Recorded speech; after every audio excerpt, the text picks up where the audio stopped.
Part 1 of the Battle of Russia, you saw the Russian people's historic defense of their land against centuries of unsuccessful invaders.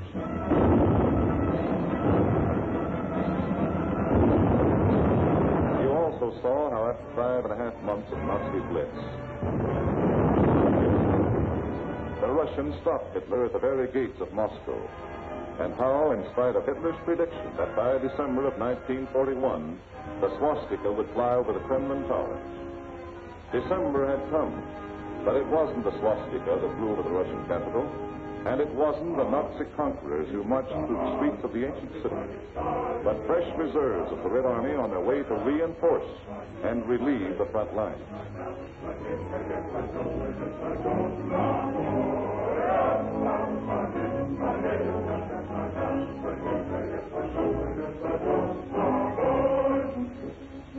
The Russians read this appeal and knew what it meant.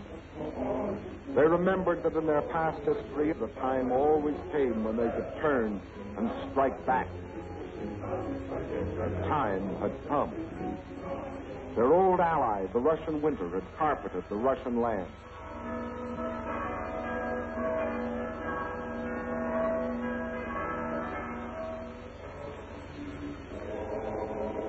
And while in the churches of Russia, men of God prayed for victory against the invaders,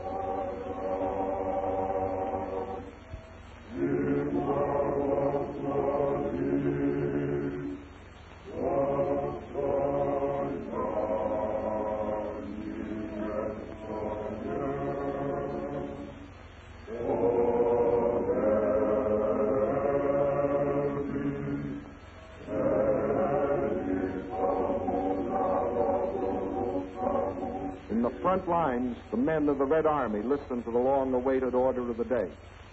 The whole world is looking to you to destroy the German hordes. The war you are fighting is a war of liberation, a just war. Death to the German invaders. Fighter command ready. Bomber command ready. Parachutists ready. Artillery in position. Tanks manned. Cavalry in position. Infantry ready. Beyond those hills is the enemy. Grenade! Grenade! Grenade! Grenade!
It was the Germans' turn to fight for their lives.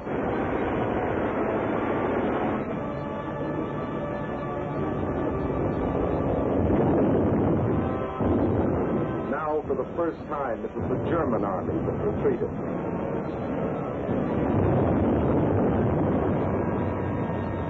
Now it was for the Germans to learn the terrors of strafing.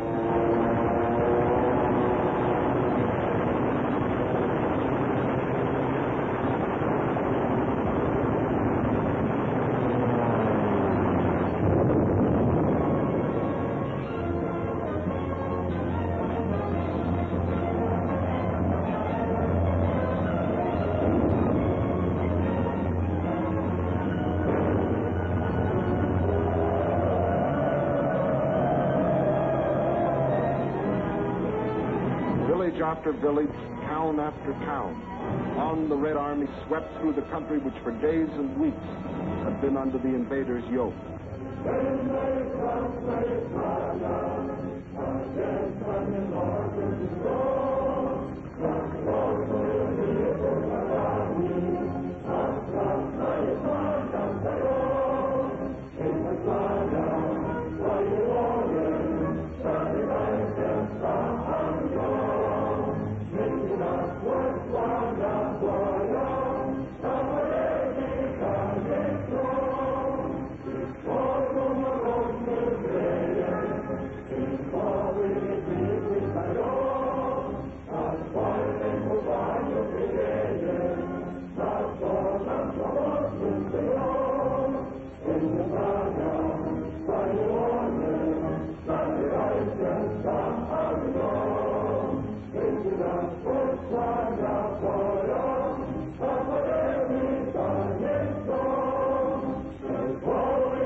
Out of the cellars, out of the forests, out of only they know what hiding places, come the men and the women and the children that had once called these towns home. Soldiers and guerrillas find wives and mothers. Friends are reunited. There is thanksgiving in their streets, thanksgiving in their hearts. But there is also something else, something they will never forget, their ruined homes. The shattered towns they once had known as thriving and prosperous communities. They stand gutted now, ghostly relics of what they once had been. Nothing has been spared.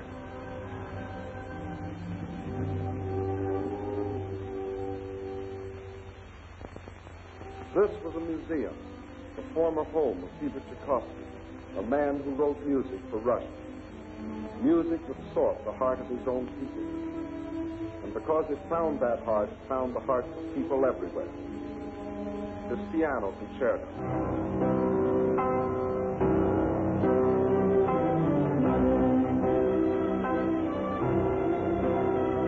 The Fifth Symphony.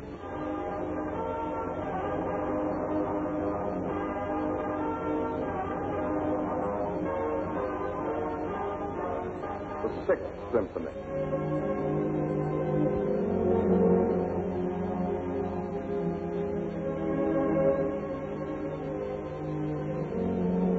His work was, is, and always will be inspiration to countless millions. But it brought only one inspiration to the Nazis: vandalism.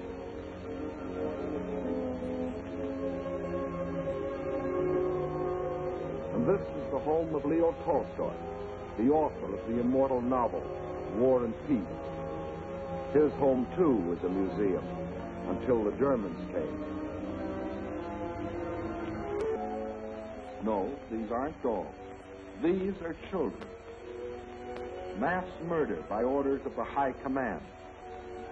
And there were other children, perhaps more fortunate, perhaps less. Young girls, but not young now. The attentions of the Nazi soldiers aged them very quickly. And whoever resisted the invaders met with this. These are the things the Russians can never forget.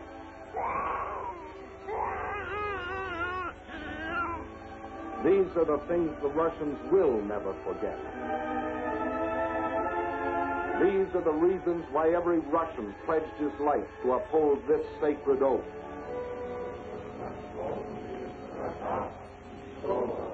За смерть детей и матерей наших. За смерть детей и матерей наших. За пытки и издевательства над моим народом. За пытки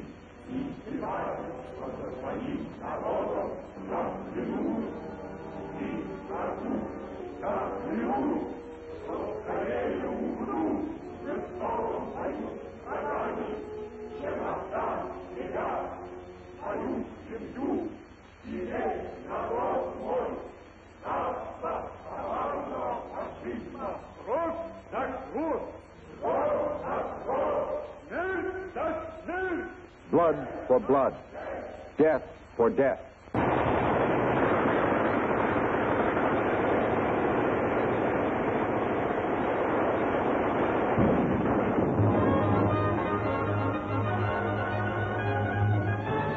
That is the reason the Russians smashed on, deeper and deeper, along the entire front from Rostov to Leningrad. Nowhere could the tide of Russian pressure be stopped. And by spring of 1942, this area was delivered from the Germans.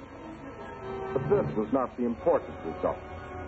Not that this town or that village was retaken, but that the whole legend of Nazi invincibility had been shattered.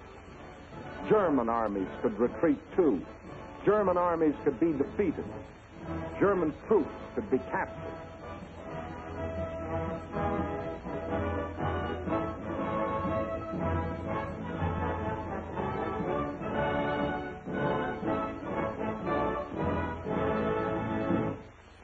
Besides this crushing offensive, there was another factor that shattered the legend of Nazi invincibility. That factor, which will live forever in the history of this war, was written by the people of this city. A city now called Leningrad after the leader of the Russian Revolution, Lenin, and which, before that, was called Petrograd, in honor of its founder, Peter the Great. A city which today, with the exception of Moscow, is the most important center in the Soviet Union, because some of Russia's largest industries are centered here, and also because it is Russia's principal port on the Baltic Sea and the base for its Baltic fleet. Here, as throughout the Soviet Union, on June 22nd, word came of the attack. But here, the city was only a few miles from German lines. And while the men of the Red Army and the Baltic Fleet moved out to meet the enemy, behind them another army was formed. An army whose weapons were shovels instead of rifles. An army of men. An army of women.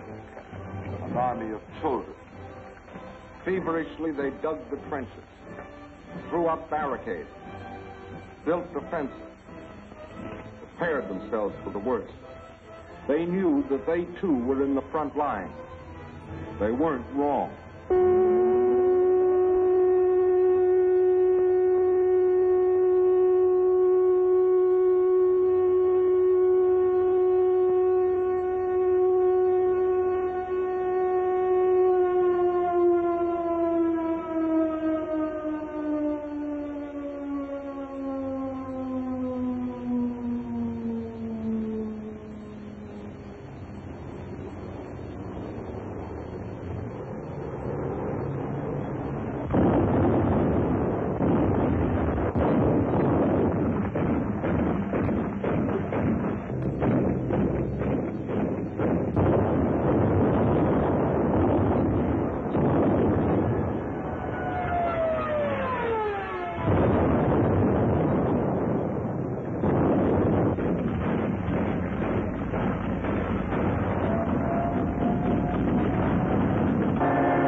Leningrad's baptism of fire didn't stop with the darkness.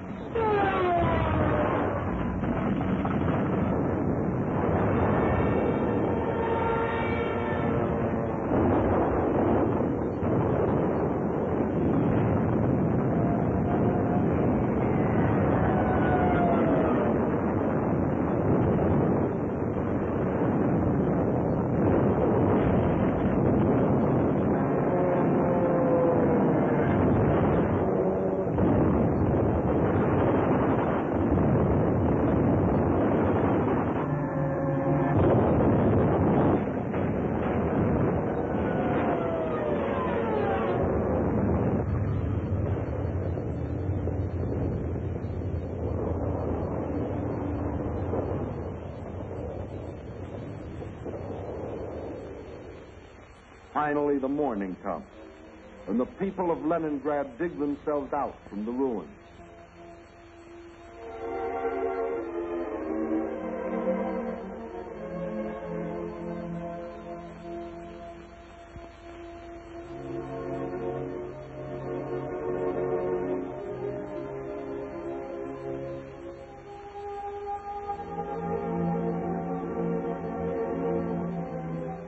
They seem very similar here to the people of London, of Rotterdam, of Warsaw. As in those cities, there were ruined homes, museums, and other important military objectives, like the Russian Dumbo from the Leningrad Zoo. But there was one important difference. Bombing from the air was only one small part of what the people of Leningrad had to face. In September, the Nazis surrounded the city and announced it was cut off and doomed. The German commander sent the city an ultimatum demanding its surrender. He is still waiting for the answer. Thus began the siege of Leningrad, a siege that was to last for nearly 17 months. In Leningrad, as everywhere else in Russia, the winter came early that year. A cold, hard winter, the hardest in years. But here, unlike everywhere else in Russia, the winter wasn't an ally, but an enemy.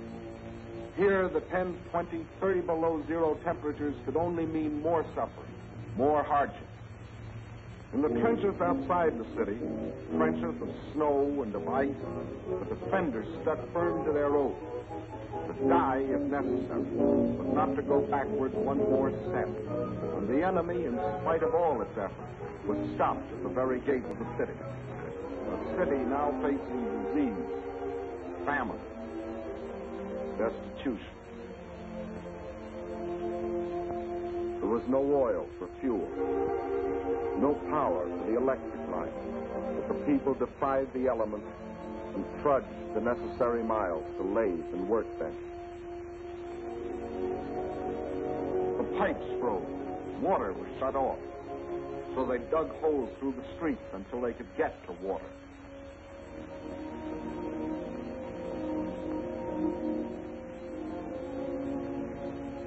There was no food, and the whole city went on starvation rations. A factory worker got 8 ounces of bread a day. Everyone else, child and adult alike, only 4. And to keep the dread enemy of disease from stalking the streets of their city, an army of women worked with shovels, worked with picks in those streets every day, clearing away the rubble, the refuse, the sources of contamination. Bombs from the air couldn't force the defenders of Leningrad to surrender. Winter couldn't do it. Hunger couldn't do it. So the Germans decided to shell them into surrender. For days, long-range guns hurled ton after ton of high explosives into the heart of the city.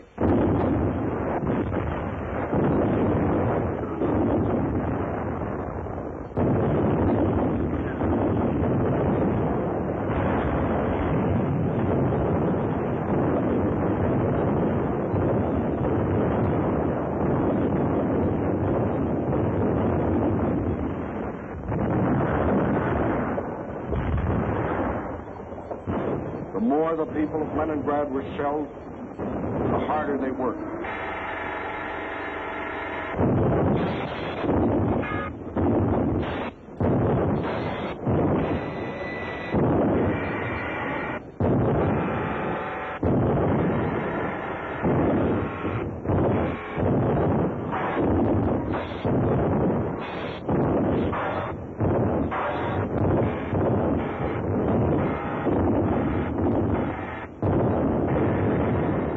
In a rain of high explosives, cut off entirely from the rest of Russia, with only their own hands to depend on. Their determination never faltered.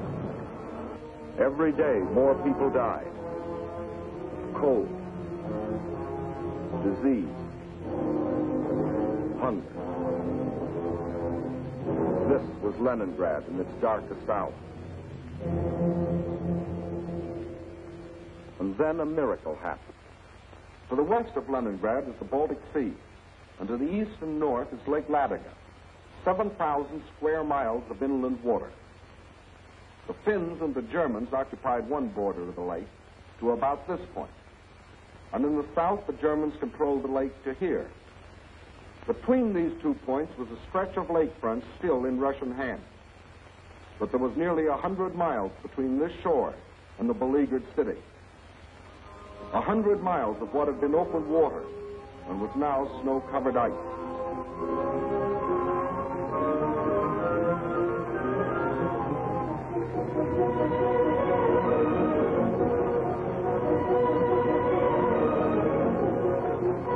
Across this frozen surface now went tractors, sledges, carving a road across the lake.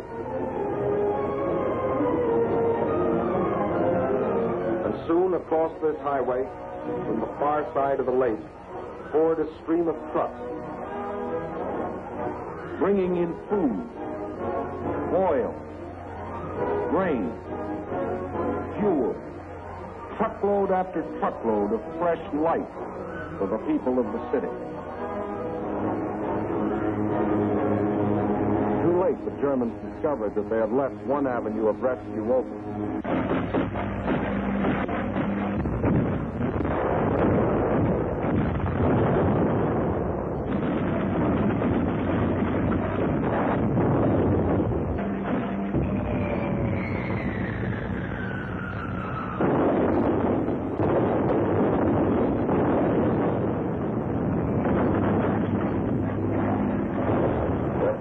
Bombed the road, but the trucks kept rolling, by day and by night.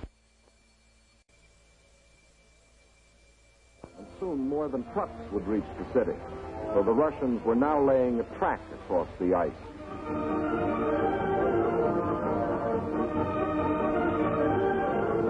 To the heroes of Leningrad, says the inscription on this locomotive as it starts its pioneer voyage.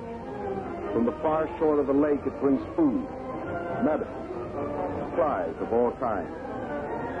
Across the lake and into Leningrad, this train is but the first of many. Trains that not only brought in supplies, but that could take out the wounded, the sick women, the half-frozen children. All those that needed better care. All winter long, the lake traffic continued. And all through that terrible winter, the men of the Red Army, outside the city, found the strength not only to defend, but to attack. Time after time, they hurled themselves against the invader, driving him inch by inch back from the city's outskirts.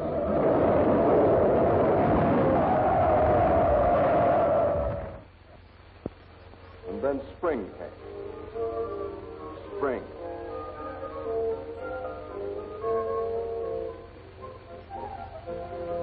Outside Leningrad, the snows begin to thaw, and German bodies are washed from their icebox graves, mute evidence of Russian tenacity. The warm breath of spring is felt, too, on the frozen surface of Lake Ladoga, but the trucks continue to roll, even though the ice is melting beneath them.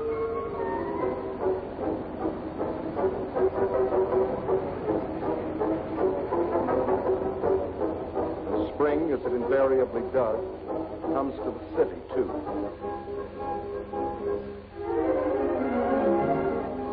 But spring is more than a new season to the people of Leningrad. It's a new life.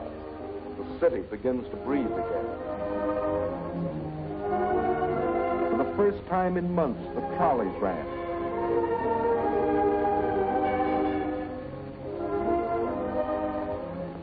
That first day, it seemed that every man and woman and child in the city had to go for a ride.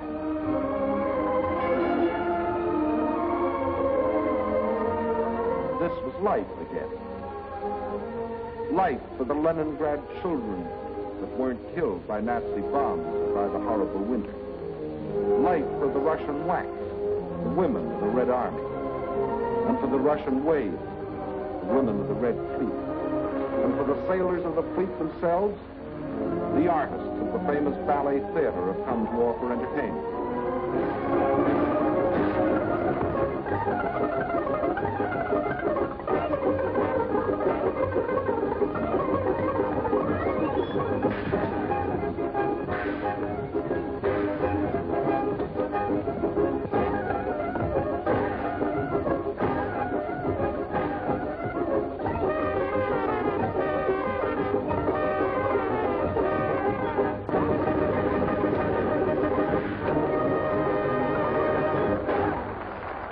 Spring is here. Summer is coming. And Leningrad is still free. Although some Germans did finally succeed in getting into the city. But under different circumstances than they had anticipated.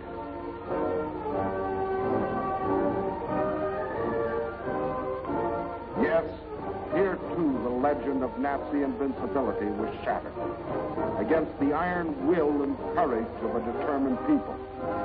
The citizens of Leningrad have proved that generals may win campaigns, but people win wars.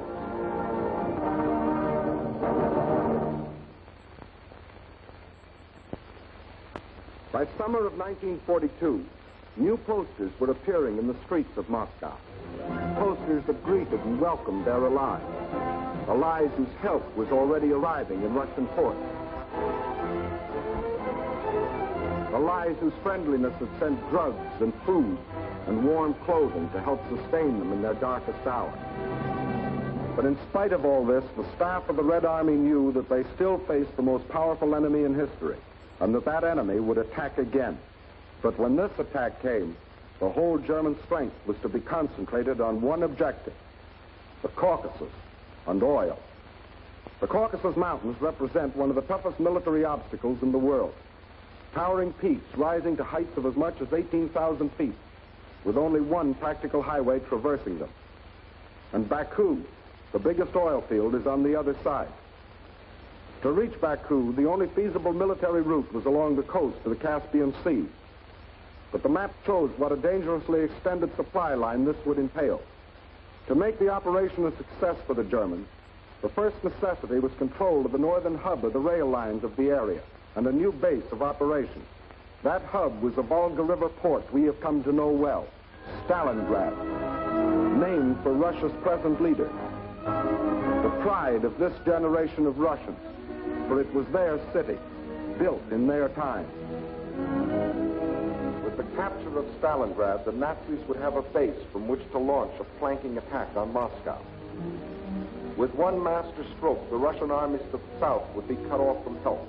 And in the north, Russian factories, Russian farms, and Russian armies would be practically cut off from Caucasus oil, and also from American and British supplies, which were shipped to Russia through Iran and Iraq. German control of the entrance to the Volga and its two main ports, Astrakhan and Stalingrad, would be a crippling blow for Russia. For the Volga is the vital artery through which flowed the lifeblood of supply. Early in May, the German offensive began along a front extending from Kursk to the Crimea. Within 2 weeks, the Nazi steamroller had overrun the Kerch Peninsula, although 2 months more were to elapse before embattled Sevastopol finally fell, giving the Nazis complete control of the Crimea and the southern route to the Caucasian oil fields. Next, they started to drive further north and drove through to the Don River in the area of Voronezh, then spread south and east until they occupied the whole area from the Don River south to Rostov. This left them in perfect position to strike against Stalingrad. Further and further south, the drive plunged on, and by the end of August, they had captured the oil fields at Maykoff, needless to say, first demolished by the Russians, and reached the northern Caucasus. Yes, the Germans were only a few miles from their goal, the oil fields at Baku, but two barriers still stood between them: Russian mountains and Russian determination. The people of the Caucasus joined with the army to form an unshatterable wall against the full onslaught of the attack.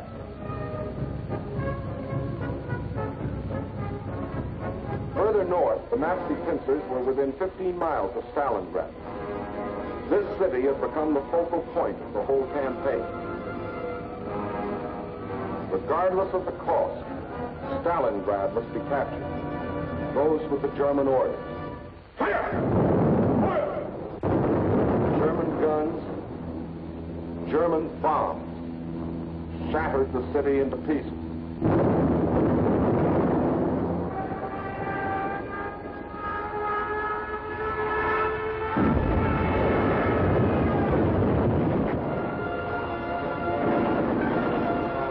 By September 20th, the Germans, after 30 days of grueling and ceaseless fighting, battled their way into the city's outskirts.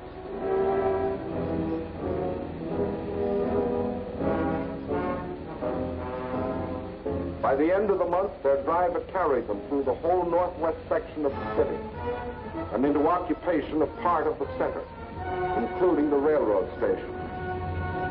On the last day of September, Hitler announced that the fall of the city was only a matter of a few days. Once more, the world was afraid the Russian campaign was lost. But once more, the Germans were to stand on the very threshold of victory and still fail. And now they were to meet a fire of fury such as they had never known.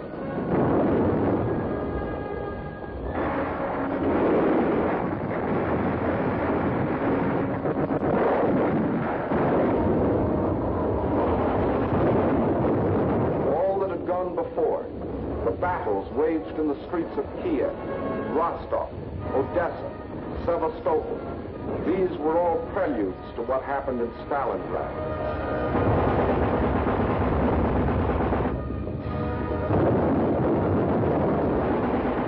Every inch of the city was a strategic point to be defended as such.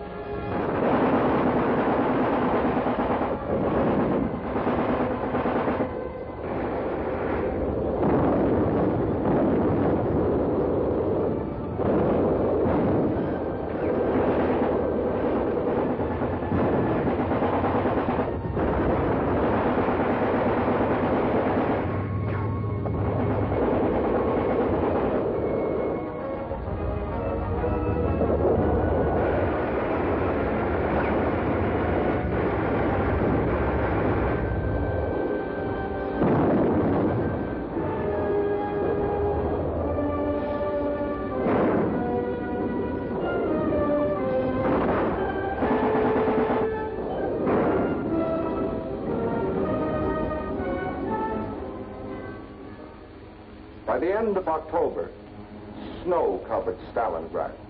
From the air, the Germans tried to force the surrender of the Russian-held part of the city.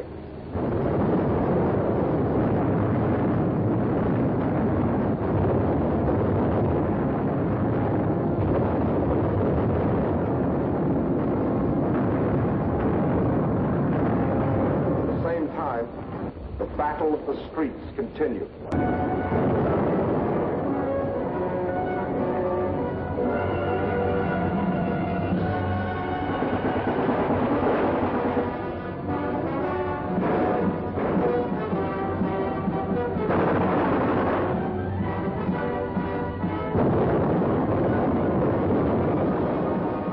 November dawned, the Russians were no longer defending their city inch by inch. Inch by inch, they were regaining it.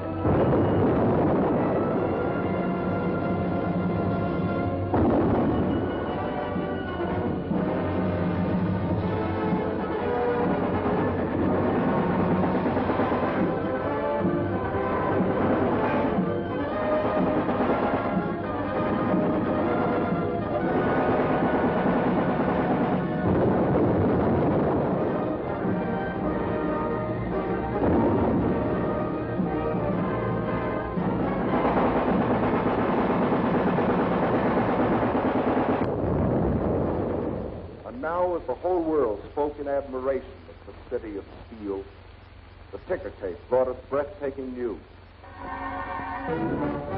American and British troops had landed in and occupied North Africa. Further east, the British Eighth Army was driving westward, pursuing the vaunted Africa Corps. And in the northeast, the Red Army had launched its smashing counteroffensive. The Germans were learning the real meaning of the word combined operation. though a spring had been released, the Russians attacked along the entire front. In the far north, the Germans felt the first impact. The Russians recaptured Schlüsselburg, breaking the Axis ring around Leningrad. Soon after, another offensive lashed out further south, bypassing the Germans' defense position of Rzhev and plunging down to Veliki Lukin. Still another Russian blow fell in the Voronezh area, pushing a threatening spearhead deep into the German line. In the far south, the Germans were moving away from Grozny instead of toward it, under the force of the Russian attack. At Stalingrad, the Germans were about to meet new opponents.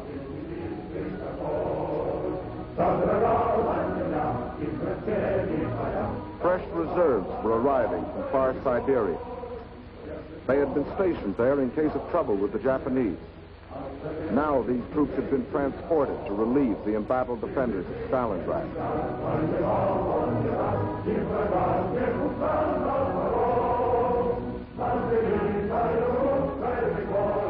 And as the reserves entered the city, at headquarters, the commanders of 3 Russian armies were meeting. The Germans had fought for Stalingrad as a prize. The Russians were determined to make it a trap. 2 simultaneous attacks were launched, one from the north, one from the south. The German armies encircling Stalingrad were now themselves threatened with encirclement. Finally, the 2 prongs met.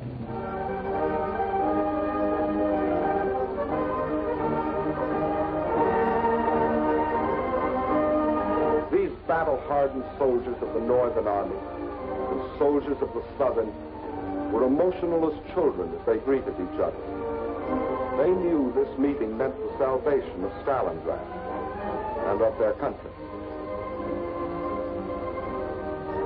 And on this Christmas of 1942, the people of the Soviet Union can celebrate with happy hearts. They have received a most precious gift from the men of their army, the assurance of ultimate victory. Just as in our hometowns, it is the Children's Day in Moscow. It is a happier Christmas this year. Today, there are no German bombers overhead.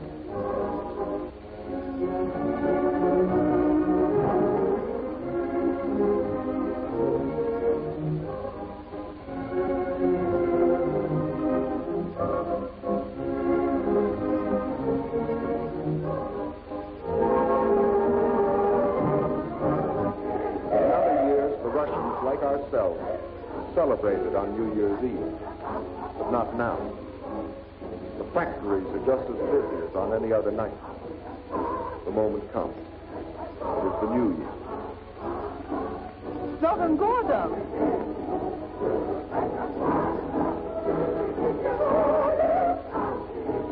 And at the front, the greeting is the same, up to a point. С Новым годом, гвардейцы! Огонь!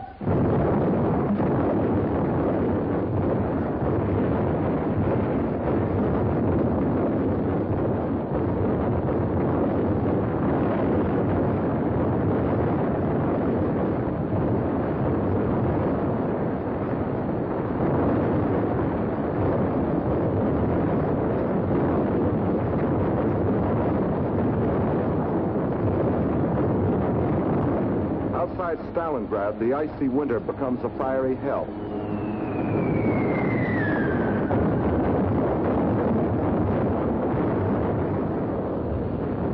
Here are concentrated the latest in Russian equipment. Flamethrowers, ice gliders, used here by shock troops to capture airfields in advance of the main army. Rocket guns, Katyusha, the Russians call them.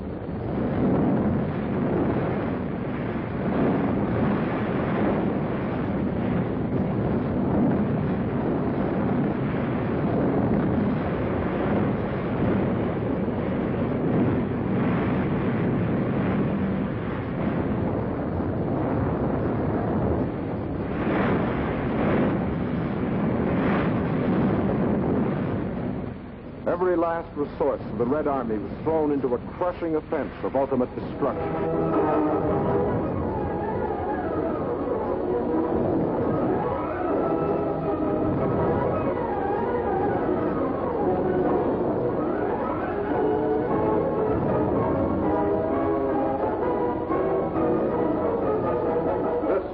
fallen Kessel with a vengeance, but the Nazis were getting Kessel instead of the Russians. And on February the 2nd, 1943, after 162 days of the heaviest fighting in the history of warfare, the last shot was fired. Peace came to Stalingrad. In the shattered streets, the blasted ruins, the ghastly evidence of their ordeal, the defenders of the city greet the rescuing army of the dawn. Stalingrad is free. The Nazis had capitulated.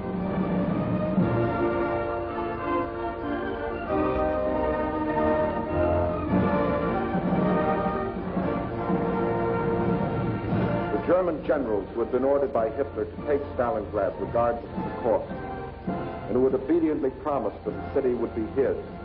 These generals, 24 of them, who had covered themselves with such glory and such mettle on the fields of Poland and Norway and France, they now had only their past glory to comfort. This is Field Marshal von Paulus, Commander-in-Chief of the German armies at Stalingrad. This is the man who told his soldiers that if they surrendered, he would see to it that their families died in reprisal. When he faced his captors, perhaps his worried expression reflected an anxiety that Hitler might take the same revenge on his family. For he knew that when he surrendered, Hitler lost not only a field marshal, he lost an entire army, 22 divisions, 330,000 men. These are the men who had been promised that as conquerors they would winter in Stalingrad. Well, it was winter, and this was Stalingrad, and here were the conquerors.